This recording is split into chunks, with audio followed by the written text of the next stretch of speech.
Bueno, les damos un cordial saludo, una bienvenida para todos nuestros oyentes, para todos los seguidores de nuestras redes sociales y un saludo especial para las personas que nos escuchan a través de este medio, Busco en Ti Radio Online, que recuerda que donde estás no es el final. Bueno, estamos en conteo regresivo para nuestro primer congreso de Busco en Ti en la Ciudad de México. Estamos a casi 3 semanas. 30 de septiembre, 1 de octubre, Ciudad de México nos espera con el tema Tu identidad cuenta. Nos enfocamos en este tema de identidad que sabemos que es muy importante, muy trascendental para los cristianos creyentes, activar esta unción, estos regalos que ya tenemos. Y estos regalos pues tienen muchos privilegios, sentirnos hijos, sentirnos herederos, coherederos, sacerdotes. Tenemos muchos privilegios que realmente nosotros no empezamos a disfrutar. Así que en estos 2 días vamos a estar enfocados en este tema. Ya lo formulario de inscripción está en nuestras redes sociales. Todo el formulario y la información está allí en nuestras redes sociales. Cualquier duda, solamente comuníquese con cualquier colaborador de Busco en Ti, gustosos les daremos la respuesta. Bueno, ahora sí le damos la bienvenida a Juan Carlos Polanco, su segmento de Gobierno Civil Bíblico. Así que, Juan Carlos, ¿cómo estás? Hola, hola Jorge, bendiciones, buenas tardes. Bien, gracias a Dios, aquí estamos. Día lunes, comenzando una semana nueva, con la bendición. El clima aquí en la montaña está pero espectacular, gracias a Dios. La ciudad creo que hace mucha calor, así que aquí estamos, agradecidos y felices. Hoy en día también voy a estar solo. El pastor Ricardo todavía sigue en sus trámites, él está en Bogotá en estos momentos. Y Michelle todavía está con sus temas de la universidad, con su examen y todo eso. Entonces, vamos a continuar lo que hemos estado hablando durante estas últimas secciones, y hemos estado hablando acerca de la historia, cómo cómo cambiarla, digamos, o cómo nosotros debemos cuidar que se cuente la versión correcta, tomando en cuenta de que nosotros estamos del lado del sentido común, del lado correcto de la historia, y en algún momento, puede que no sea ahora, pero en algún momento la historia nos va a dar nos va a dar la razón a nosotros en sí, ¿cierto? Entonces, el modelo que debemos que debemos llevar, ¿cuál es la actitud? Eh, También lo que estuvimos hablando la semana pasada fue los puntos de ataque, cuáles son las áreas que el enemigo está atacando para eh, poder dividir a la familia, poder dividir, dejar al individuo indefenso para el ataque estatal y todo eso. Entonces, ya que hemos visto cuál es qué es lo que está pasando, qué áreas están atacando, cómo, en dónde estamos parados nosotros, ¿cierto? ¿Quién es el enemigo? ¿Quiénes son aquellos que atentan en contra nuestra, en contra de Dios, del cristianismo, en contra de todo? Debemos saber cómo comportarnos nosotros en esta área, ¿cierto? Entonces hoy día vamos a hablar acerca del autogobierno. Entonces, si me permiten compartir pantalla, vamos a compartir. Aquí está el título. Dice autogobierno cristiano, y aquí dice libertad sin anarquía, orden sin tiranía, paz y prosperidad, ¿cierto? Entonces aquí vamos a ir viendo y analizando qué es la libertad, qué es el orden, cómo nosotros los cristianos debemos reaccionar ante los sistemas políticos que están gobernando hoy en día, cuál es nuestro frente, cuáles son nuestros objetivos, y, y todo, en general, todo lo que envuelve el mundo cultural en sí, ¿cierto? Entonces, ¿por qué ¿por qué parto esto? Eh, por qué me gusta partir esto? ¿Por qué? Porque hoy en día nosotros estamos viendo, sobre todo en las poblaciones más populares, más de clase de estrato 1, estrato 2, que son las clases obreras, clases trabajadoras, vemos que hay iglesias en todos lados, ¿cierto? Hay harto cristiano, hay muchas iglesias, de estas iglesias, como les decimos en Chile, de estas iglesias, iglesias de garage, que son de estos parqueaderos que convierten en iglesias, la mayoría, sí, casi en su totalidad, evangélicas, pentecostales, evangélicas, bautistas, evangélicas, eh, del mundo cristiano evangélico en general en sí. Entonces uno ve que en cada esquina o en cada cuadra, digamos, hay una iglesia pequeñita con sus miembros, sus congregaciones. Una vez tú pasas caminando y escuchas ahí la canción, a unos 5 o 10 hermanos cantando dentro de la iglesia y todo, y tú dices, no, hay harto cristiano, ¿cierto? Pero entonces, ¿por qué en esos lugares donde hay harto cristiano hay tanta corrupción, hay tanta pobreza, hay tanto caos, hay tantas adicciones, tanta drogadicción, tanto joven perdido? ¿Por qué pasa eso? ¿Qué pasa con los cristianos que están ahí? Si hay tanto cristiano, hay tanta iglesia, ¿por qué sigue habiendo, no hay un cambio en la sociedad, ¿cierto? Estamos viendo eso. ¿Por qué? Entonces, el mundo clama por libertad, ¿cierto? Entonces, hay algo que nosotros los cristianos no estamos haciendo bien o no hemos entendido en su totalidad. ¿De dónde viene la libertad? ¿Es la libertad sencillamente ausencia de tiranía? ¿Es libertad una licencia para hacer lo que yo quiera? Nosotros somos libres, ¿cierto? En Cristo nosotros somos libres. Pero la libertad en sí, de un momento, la...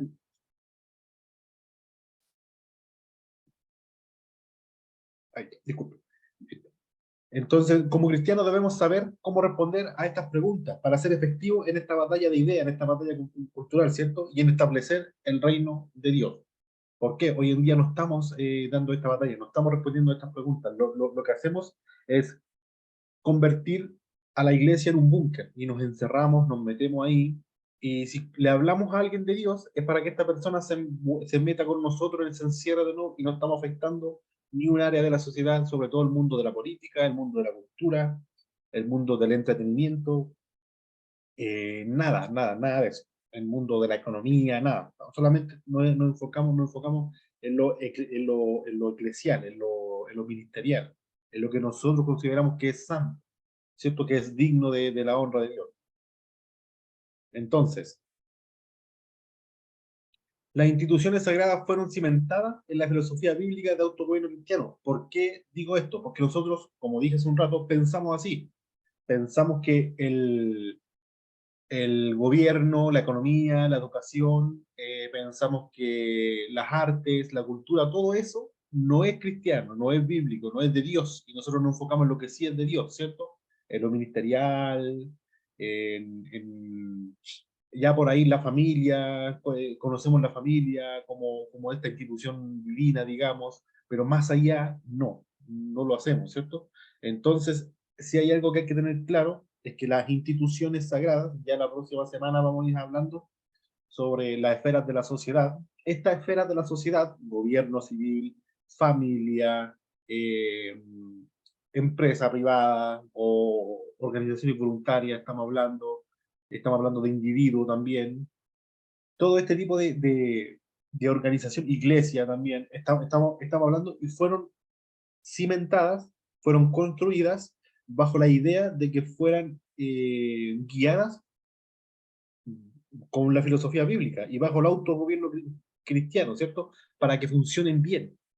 ¿Por qué? Porque si yo quiero tener un gobierno y yo no tengo la idea bíblica o no tengo autogobierno cristiano, autogobierno bíblico, no va a funcionar esto. Voy a distorsionar la función de esta esfera de la sociedad y voy a generar un caos. La soberanía política descansa en el individuo sometido a Dios, no al Estado, tampoco a la iglesia y tampoco al individuo en sí mismo, ¿cierto? Entonces, el hombre, el individuo, la persona, no descansa, no es el Estado, Dios no es el Estado, la iglesia, o sea, sí, Dios no es el Estado, Dios tampoco es la iglesia de manera institucional, la iglesia es una institución sagrada, pero tampoco hay que endiosarla, levantarla como si fuera un becerro de oro, ¿cierto? Y el individuo, ¿por qué? Porque yo soy pecador, soy corrupto, ¿cierto? O sea, lo que yo pienso es vano, lo que yo pienso es corrupción, y si yo me vanaglorio a mí mismo, voy a legislar conforme a mis emociones, a mis pensamientos, y voy a mandar a la sociedad a un abismo, ¿cierto? Entonces debemos tener cuidado de eso, debemos entender que estas instituciones fueron hechas para que fueran gobernadas bajo la Biblia, más nada. El Estado no es Dios, ni el individuo es Dios. Dios es Dios, ¿cierto? Entonces aquí dice, para que estas instituciones funcionen como deben, el individuo debe saber cómo gobernarse a sí mismo bajo la soberanía de Dios en todas las esferas de la vida. Repito, para que estas, perdón, me equivoqué acá, me faltó la S, para que estas instituciones funcionen, gobierno civil, familia, iglesia, empresa privada, todo funcione, yo debo tener temor de Dios y debo obedecer la palabra. ¿Por qué? Porque la palabra de Dios infiere en todo esto, en todas estas ciencias, estas instituciones. Te enseña cómo gobernar una nación, te enseña cómo gobernar una familia como padre, te enseña cómo manejar la economía, te enseña cómo debes educar a tus hijos, te enseña todo, todo, todo, todo, todo, todo. Entonces, si nosotros pensamos que la Biblia no es necesaria para este tipo de cosas, o peor, si pensamos que este tipo de esferas de la sociedad no son bíblicas, no son de Dios, son del mundo, vamos a entregarle todo este tipo de instituciones a Satanás y ya se la hemos entregado, ya se la hemos entregado, se la entregamos completamente, ¿cierto? Hoy ya estamos viendo las consecuencias de eso. El político hoy en día es una persona que, la mayoría, hay gente noble, no lo dudo, pero la mayoría de los políticos quieren agarrar un puesto por un beneficio económico, porque por un, como le dicen ahí en Colombia, por una mermelada, para que te endulcen con algo, te dejen en algún puesto, algo aquí, favor político, un montón de cosas, no para servir al prójimo, ¿cierto? El gobierno civil sirve al pueblo, el pueblo no sirve al gobierno civil. Entonces, nosotros al no entender que estas esferas son sagradas, te las hemos entregado a Satanás en sí. Hemos abandonado esta lucha, este campo, ¿cierto? Entonces, allá si hay algo que hay que tener claro, es que Satanás no nos quita las cosas que Dios nos da, sino que Él ocupa las cosas que nosotros dejamos botadas. Y nosotros como cristianos hemos abandonado hace mucho tiempo esta esfera, ¿cierto? Entonces, para que vuelvan a funcionar en sí, deben involucrarse y meterse personas temerosas de Dios, que obedezcan la ley de Dios, que se gobiernen bajo la ley de Dios. Las tendencias del cristiano de hoy, concerniente a la esfera del gobierno civil, los cristianos de hoy en día caen en dos errores de pensamiento. El primero, pensar que el gobierno civil como institución está enemistado con la iglesia y viceversa. No, es un político, el mundo político es del mundo, es pagano, yo no me meto ahí. Nosotros oremos solamente, vengan para acá y vamos a orar. O vengan para acá que les voy a predicar, pero no nos metamos, no nos contaminemos con el mundo político. Eso es un pensamiento hoy en día que hemos estado viendo sobre todo. Y lo otro es el error sobre el control. ¿A qué me refiero con esto? Es pensar de que si sale un cristiano, ya el problema está solucionado, ¿cierto? ¿Por qué? Porque si votamos por un cristiano, va a empezar a gobernar conforme la Biblia aquí y acá, y así como está la cosa, como está la cultura hoy en día, la gente no está interesada en obedecer a Dios, está enemistada completamente con Dios. Nosotros nos hemos encargado de que la gente no se interese en la palabra. ¿Por qué? Porque hay mucha gente que ha distorsionado la palabra de Dios y ha generado malos testimonios, ha generado malas expectativas acerca de lo que es la iglesia cristiana, y la gente hoy en día dice, no, estos manes no saben hacer eso, saben solamente ahí cantar o gritar o saltar o hacer sus cosas, déjenlo así que sean felices ellos, pero no los traigan para acá, porque no saben hacer eso. Entonces, si a nosotros nos ven saltar y brincar y hablar en lengua y hacer un montón de cosas, obviamente estamos reflejando al Dios que servimos, ¿cierto? Entonces, si la gente nos ve haciendo eso, van a decir, no, el Dios de ellos es así, su Dios es así, entonces no sirve para el gobierno. Entonces, cuando nosotros intentamos elegir, digamos, a un político cristiano, el mundo le va a hacer la guerra, porque el mundo cree que no sabemos hacer eso, no sabemos gobernar. Y de verdad, no estamos preparados hoy en día para gobernar civilmente, porque no tenemos una comprensión bíblica como completa. Entonces, cuando pensamos que tenemos el control, no nos vamos a dar ni cuenta y vamos a estar haciendo leyes tiránicas para la gente para que no obedezca. Y eso también es un error grave, que nosotros tampoco debemos llegar a ese punto. Entonces, la solución al problema, ¿cuál es? El primero, tanto el gobierno civil como en la familia y la iglesia existen personas impías, corruptas y pecadores. Pero no por eso los cristianos debemos decir que estas instituciones están enemistadas con Dios y que deberían ser abolidas, ¿cierto? si hay algo que hay que tener claro, es que el sistema por el que peleamos no es el sistema comunista, no es el sistema, es el sistema humano. La gente en la impía. O sea, si hay sistemas como el comunismo, es porque hubo gente que creó este sistema con mentalidad de querer controlar a otros, con la mentalidad quizás con un análisis económico errado, eh, y ¿cómo se llama? Y generan este tipo de filosofía, de ideología que hoy en día estamos viendo, ¿cierto? Entonces es el corazón del hombre al cual nosotros debemos llegar, ¿cierto? Ahí yace el origen del crimen, ahí yace el origen del mal en sí. Estas son instituciones divinas, con propósitos divinos. Al momento que fallen, al momento que fallen, no debemos considerarlos obsoletos ni desecharlos, sino intentar que vuelvan a cumplir el rol por el cual fueron diseñados, ¿cierto? Hoy en día nosotros pensamos, no, el mundo político ya está corrupto, ya no queda nada que hacer. Dejémoslo de lado, ya es corrupto completamente. No, nosotros debemos decir, el mundo político está corrupto, sí, debemos meternos para limpiar ese mundo en sí, ¿cierto? Hoy en día podemos ver que el candidato a la presidencia, Milei, él no es cristiano para nada, es una persona muy liberal, y muy explícita para hablar. No, las cosas que dice, las cosas que habla, no son personas, no es una persona cristiana, aunque sí cree en Dios. Pero él dice, para poder limpiar este lugar me tuve que hundir en la porquería, o sea, se tuvo que meter al mundo de la política para que desde adentro comenzara a limpiar todo esto. Dice. Entonces es un pensamiento que, guardando las proporciones, ¿cierto? Guardando el pensamiento que tiene, está bien, porque esta persona tiene ideas correctas acerca del gobierno civil. No están ligadas a la Biblia, pero sí están ligadas a lo que es la libertad individual y todo eso. Entonces él va a luchar para que el gobierno cumpla un rol específico, que es el rol que debe cumplir, va a luchar para exterminar, para quitar, desinflar la cantidad de trabajadores públicos, un montón de cosas, está haciendo este plan. Entonces, él dice, me tuve que meter en la porquería para poder limpiar desde dentro todo esto y acá. Entonces, nosotros debemos pensar igual, debemos tener el mismo sentimiento, digamos.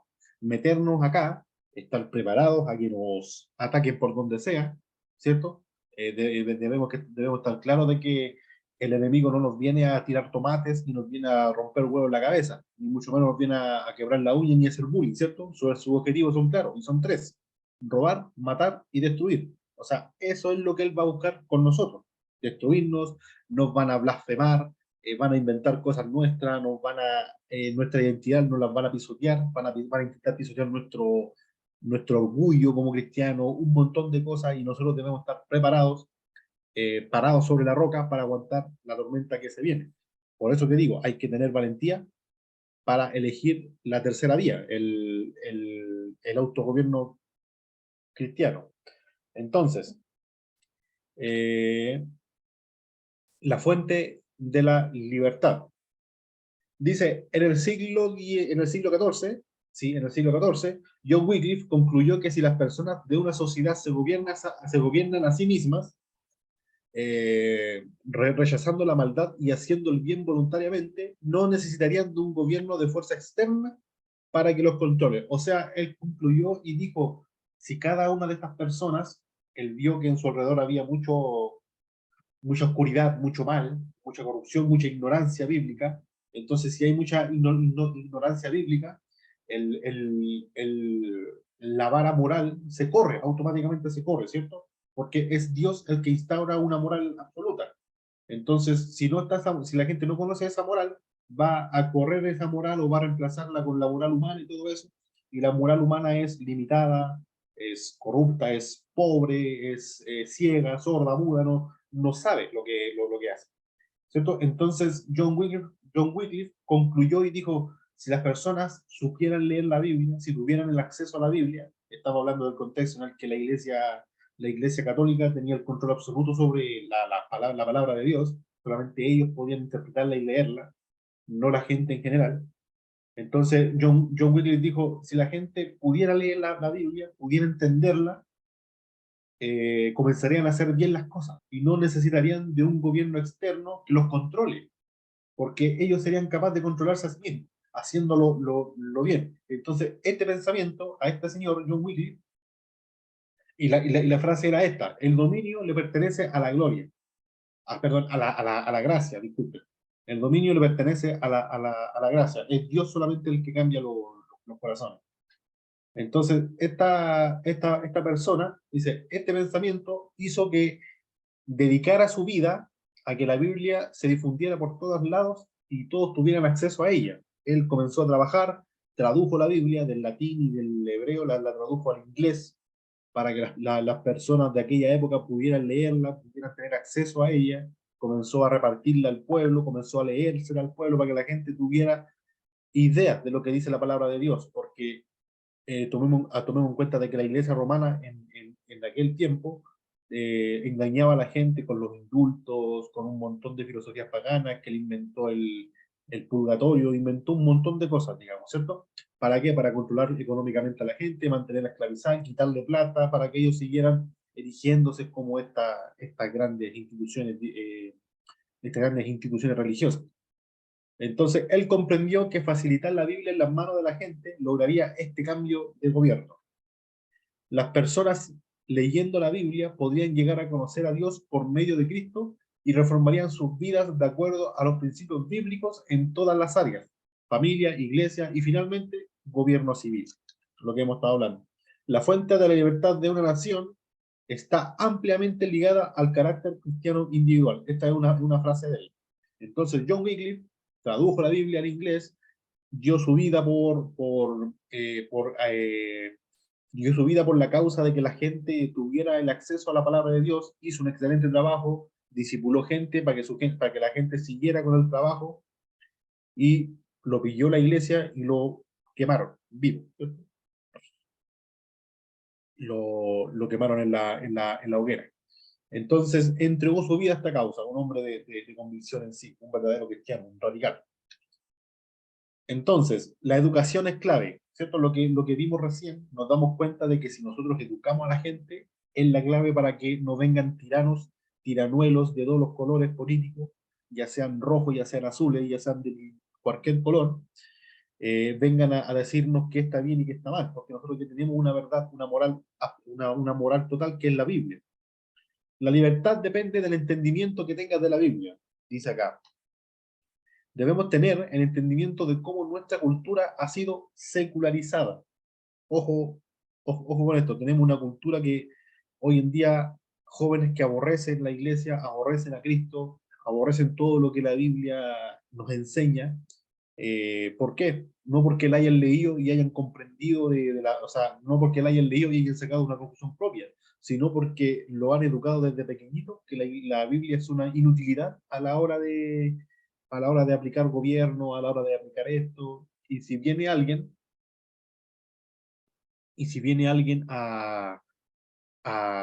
¿cómo se llama?, a querer gobernar mediante la Biblia o algo así, te van a tratar de que eres un aleluyo, que eres un religioso, que es imposible que gobiernes con la Biblia, no se puede gobernar con la Biblia. Sí se puede gobernar con la Biblia. Que no estás siendo neutral. No, no estoy siendo neutral. Y nadie es neutral. Nadie. Eso que quede claro, ¿cierto? Cada uno de las personas que están en puestos de poder político tiene un punto de vista y está atrincherado en una posición propia. Nadie tiene una neutralidad aquí. Todos están peleando desde su punto de vista. Entonces, que no nos vengan a acusar a nosotros de que no somos neutrales, porque nadie es neutral, ¿cierto? Todos los preceptos se aceptan por fe, y si ellos analizan su filosofía y llegan a un punto, se van a dar cuenta que también está afirmado por fe. El comunismo se acepta por fe. Es por eso y como es una filosofía pagana, mundana, anticristiana, falla, porque no hay un sustento. Es una filosofía que está construida en un castillo, con cimientos de arena. Viene un viento fuerte o una marea alta y se derrumba completamente. Es por eso que nunca ha podido demostrar que es una filosofía, un sistema político eficiente. Ha matado a mucha gente. La educación es clave en las manos de Dios, pues debemos enseñar el carácter cristiano a las futuras generaciones, ¿cierto? Lo que una generación, o sea, la esclavitud no está más de una generación de perderse. Yo siempre digo esto, ¿cierto? Nosotros podemos ser libres hoy en día, pero nuestros hijos pueden ser esclavos. ¿Por qué? Porque no le enseñamos qué es la libertad y cómo deben defenderla. De esa manera, las futuras generaciones podrán sostener la libertad.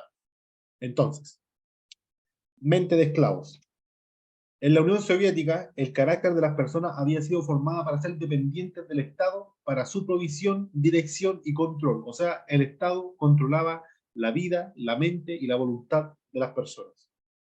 El gobierno, todo era funcional al gobierno. Si tú podías hacer algo en beneficio del gobierno, valía más que aquel que no podía hacer.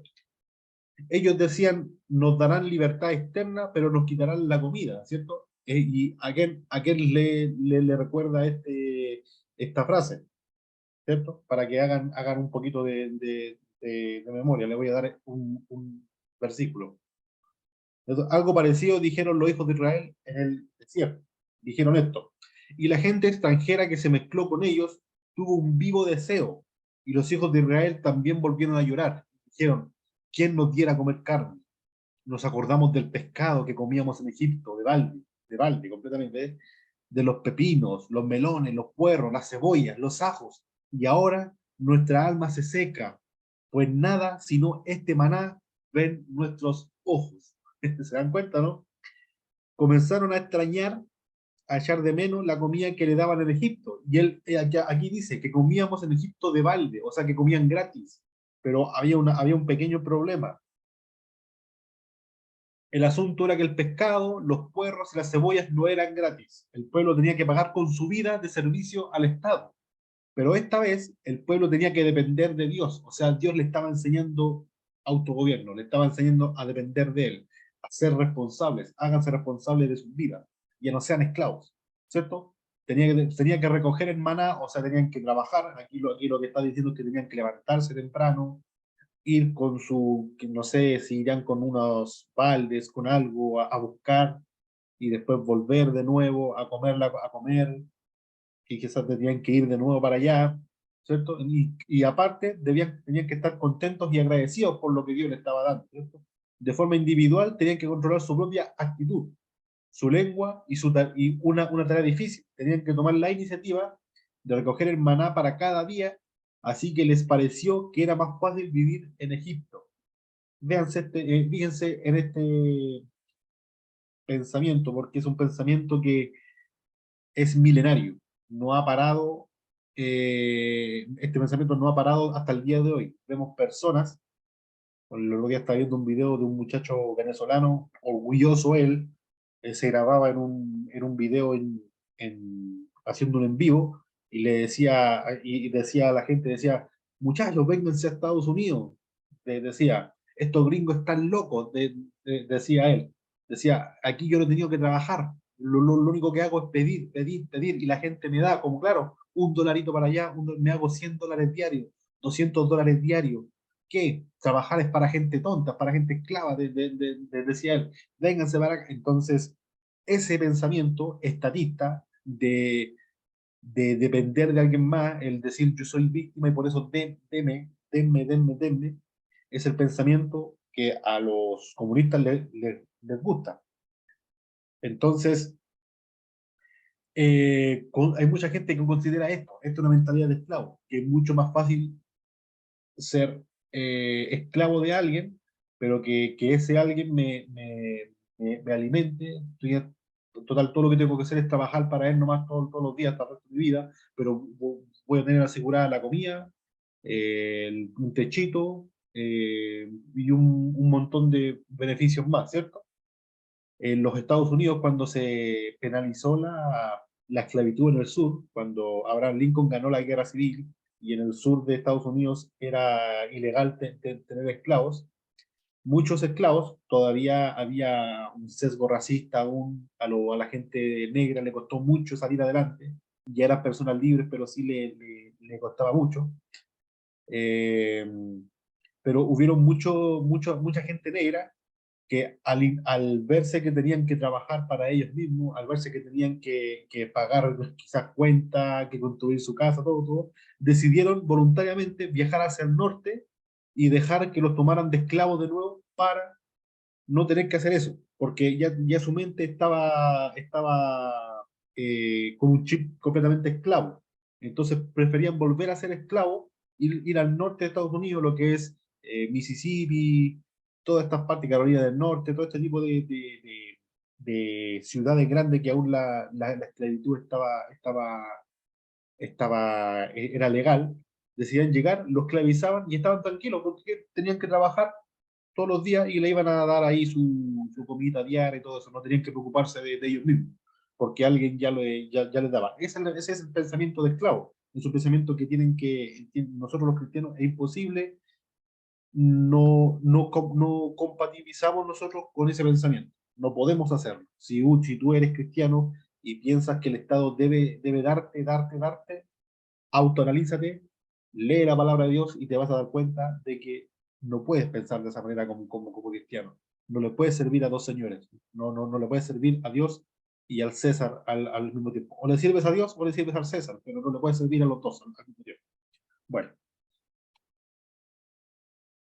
el término cristiano es importante porque en este se identifican las bases del gobierno como bíblicas, en la palabra autogobierno cristiano. Los gobernantes de este gobierno, como el del reino de Jesús, gobernándose la vida como de claro, gobernando la vida de los individuos, ¿cierto? Si esta ancla del autogobierno cristiano queda reducido solo a autogobierno, donde cada individuo decide por sí mismo cómo gobernar su vida y los valores que aplica, ¿cierto? Entonces, no es lo mismo decir autogobierno que autogobierno cristiano. El autogobierno cristiano es el autogobierno sometimiento a la ley bíblica, a Dios. El autogobierno es gobernarme a mí mismo completamente. Hay mucha gente que es atea y se autogobierna bien, viven tranquilamente, no son descontrolados, pero son personas ateas, ¿cierto? Son personas que de nada sirve hacer eso si no tienen un encuentro con Cristo ni reconocen que su forma de vivir es bíblica. Entonces, esto ocurrió en el libro de Jueces, cuando los hijos de Israel se liberaron del yugo egipcio, se apartaron de su relación con Dios y de su ley, ¿cierto? El libro de Jueces es triste de ver, tantas cosas que pasaron solamente porque eran duros de servir, eran duros de inclinarse, eran orgullosos, eran porfiados, eso es la única palabra, eran porfiados, eran rebeldes por esencia. Las últimas palabras de Jueces describe este caos así. Y en aquellos días no había rey en Israel y cada uno hacía lo que le parecía bien a sus propios ojos. O sea, habían apartado la ley de Dios de sus corazones y hacían lo que bien le parecía a su propia mente. Había gente que quizás le hacía caso a Dios, había gente que no, había gente que obedecía la ley de Dios sin saber que era la ley de Dios así, había gente que pensaba que estaba adorando a Dios, pero tenía otro tipo de rituales, de principios que no eran bíblicos. Había una mezcla ahí de cosas, entonces el libro de Jueces termina de esta manera. El faraón ya no era su rey, tampoco lo era Dios. El resultado fue una terrible anarquía, o sea, libertad sin orden. El libro de Jueces es una crónica verídica de lo que pasa cuando las personas libres dejan a un lado y cambian su libertad por licencia o libertinaje, que en otras palabras es libertad sin principios o libertad sin la ley de Dios. Sometimiento por amor. Aquí nosotros debemos dar cuenta que el sometimiento de Dios no es por control, ¿cierto? En el autogobierno se refiere a una responsabilidad individual, que toma decisiones en obediencia a la ley de Dios. O sea, si este término tendríamos solamente la palabra gobierno cristiano, a la cual sería una forma tiranía basada en la ley bíblica, ¿cierto? O sea, hay algo que hay que tener en cuenta, es que cuando Dios gobernó al pueblo, no lo hizo, ya, vengan, a partir de ahora yo los voy a gobernar, ustedes van a hacer mi suyo y acá. Él lo que hizo fue pedir el consentimiento 3 veces del pueblo, ¿cierto? El pueblo fue, se reunió, volvió, le dijo que sí, después se lo pidió de nuevo, le dijo que sí las 3 veces al pueblo. Entonces, el autogobierno cristiano es yo voluntariamente, de manera voluntaria, en amor, reconociendo lo que Jesús hizo por mí en la cruz, reconociendo el valor que yo tengo para Dios, y hacer que el sacrificio de Dios valga la pena, o sea, de verdad, de verdad, entender eso, de que Dios entregó a su Hijo para morir por mí. Entonces yo, entendiendo este tipo de sacrificio, voluntariamente me entrego a la ley de Dios para poder vivir de una manera cristiana, como Cristo quiso que nosotros viviéramos desde el principio, ¿cierto? Entonces es voluntario, no es a la fuerza. ¿Por qué? Porque aquí, como dice en el segundo párrafo, que si solamente sacamos el auto del autogobierno, solamente tenemos un gobierno cristiano, la cual sería una forma de tiranía basada en la ley bíblica. O sea, se sube una persona bíblica, podríamos decir un cristiano bíblico, y comienza a decir, a partir de ahora todas las personas que no piensen como yo van a ser perseguidas. Y es una tiranía, completamente, vamos a ser tiranos. Esto pasó en la Edad Media, y cuando la iglesia se convirtió en la cabeza del gobierno civil, y comenzaron a haber persecuciones, asesinatos, más de 1 millón de mujeres quemadas, solamente mujeres quemadas, en la Edad Media, porque eran acusadas de brujería, porque pensaban diferente, un montón de cosas. Entonces, cuando el gobierno cristiano es externo, pasa este tipo de cosas. Es por eso que el gobierno es interno, es desde adentro hacia afuera. El cambio no es externo, sino interno. Necesitamos un avivamiento en nuestras conciencias y en nuestros corazones. Esta es la batalla cultural, esta es la batalla de ideas. Hacer que las personas entiendan, hacer que las personas cambien desde adentro. Yo jamás voy a lograr un cambio en la sociedad colocando a un montón de ministros cristianos y que estén votando en contra de aborto, en contra de esto, aunque sí son acciones buenas, no lo voy a lograr nunca porque no hemos cortado el árbol que da las manzanas podridas, y el árbol es la cultura. Nosotros debemos trabajar en la cultura, en el corazón de los ciudadanos, no llegar a la política. La política va a ser una consecuencia cuando ya nosotros hayamos hecho este trabajo cultural, digamos. Entonces, ¿qué es la libertad? Ya hemos estado hablando de esto. eh, hemos estado poniendo en vista, así, preparando el camino, digamos, para concluir. Esto ya va a ser lo último de que veamos hoy día, de que qué es la libertad en sí. Dice, significa no tener restricción, es aplicable al cuerpo, a la voluntad y a la mente. O sea que el cuerpo está libre, está en libertad cuando no está controlado, cuando no está restringido, ¿cierto? La voluntad es libre cuando no está siendo controlada, ¿cierto? Y la mente es libre cuando la conciencia no está siendo manipulada ni nada de eso. O sea, la libertad aplica en estas tres dimensiones, en estas tres bases, ¿cierto? Entonces, queremos comprender y definir acertadamente qué es la libertad y usarla correctamente para luego contrastarla con las palabras licencia y libertinaje. Entonces, podemos ver que hay dos términos en el inglés, sobre todo, que es freedom y es liberty, ¿cierto? No, nosotros que dicen, por ejemplo, hay algunos que en una parte de las películas que dicen, I am free, yo soy libre, ¿cierto? Freedom, libertad. Ahí tenemos a William Wallace, a Mel Gibson gritando, freedom, libertad. Este freedom, esta libertad, es la libertad externa, es la libertad que te quita las cadenas, la física. Pero liberty dice, sin restricción ni control, excepto por las leyes de la naturaleza. O sea, liberty es una libertad más que externa, es una libertad interna.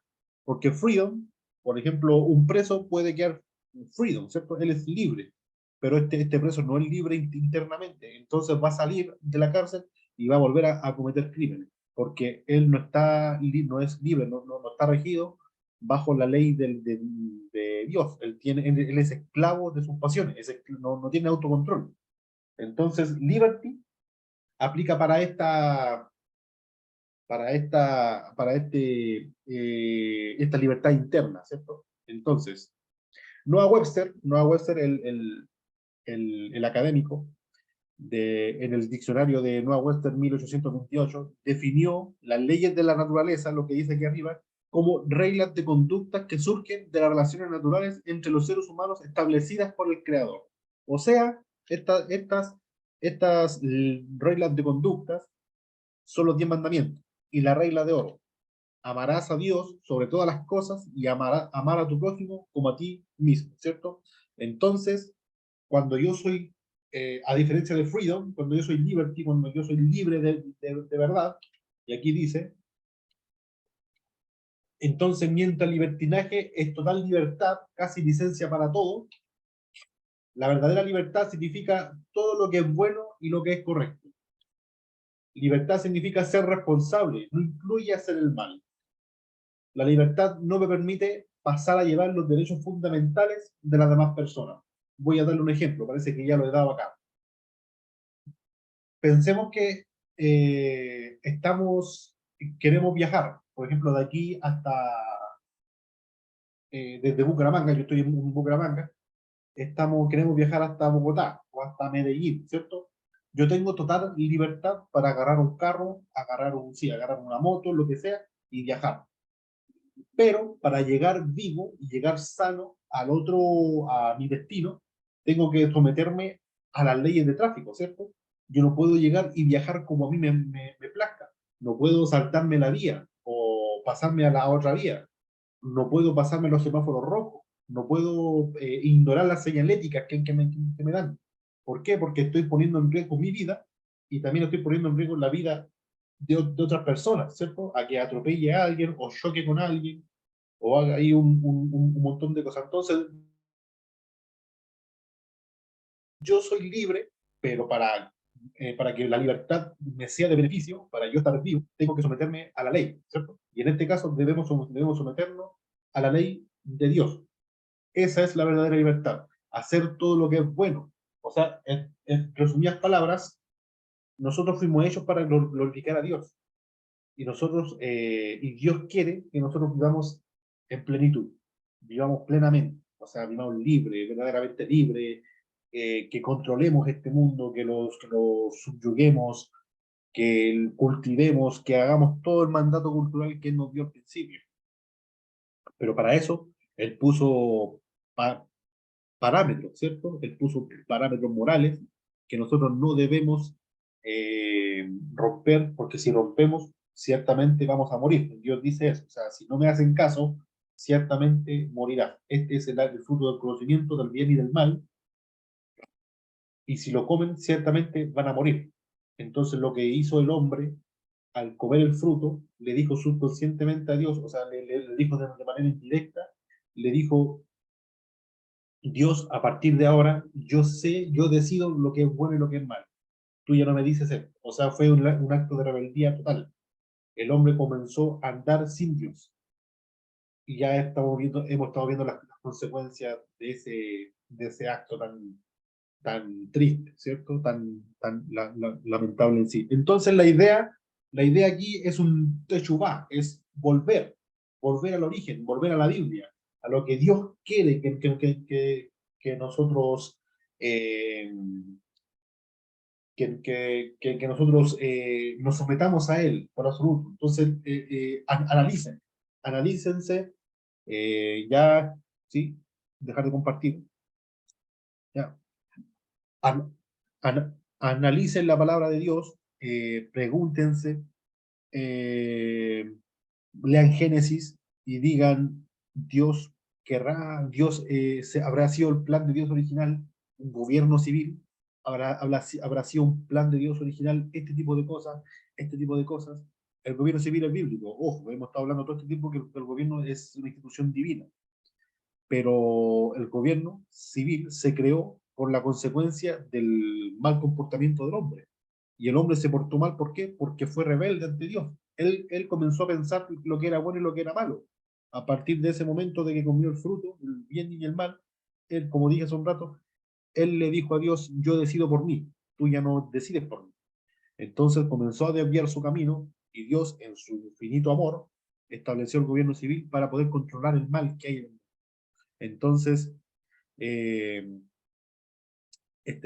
¿cómo se llama? Entonces ya sería todo por hoy. el miércoles vamos a continuar con esto, vamos a ir viendo lo que es el gobierno interno y el gobierno externo, cómo yo me controlo, cuáles son las consecuencias, si yo no me controlo en sí, para que vayamos analizando de una vez por todas cómo los cristianos debemos comportarnos en estas áreas, ¿cierto? Así que muchísimas gracias a todos, de verdad, bendiciones del Altísimo y de verdad muchísimas bendiciones.